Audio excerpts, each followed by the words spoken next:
Hugo Clément violemment taclé dans l'idée, ses ex-collègues le défendent. Libération et le journaliste Quentin Girouard, aurait-il tapé un peu trop fort sur Hugo Clément ce 4 janvier 2018 ?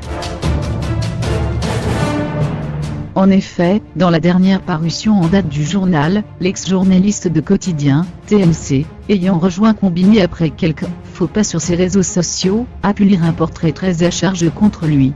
Un papier au vitriol qui a même forcé quelques-uns de ses anciens collègues à venir à sa rescousse pour rétablir leur vérité.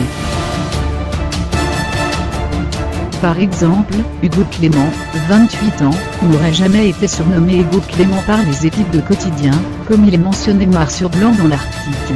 C'est le journaliste Azzedine Matchaouch qui a ouvert le bal de cette riposte ce 4 janvier. Précision 1, le surnom est fac. Je ne l'ai jamais entendu. Jamais. Mais alors jamais.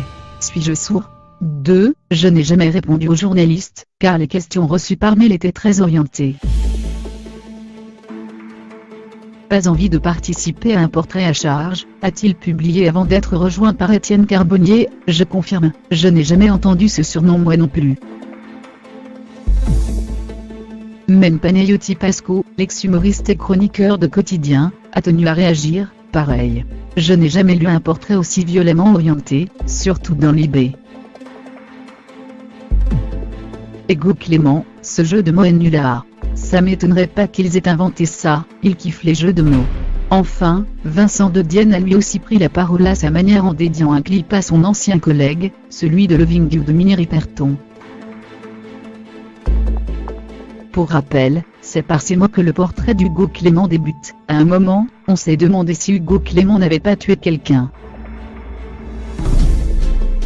Rarement on a vu autant de gens se précipiter pour nous raconter les pires histoires sur un individu, tandis que ses amis supposés refusaient poliment de répondre à toute question.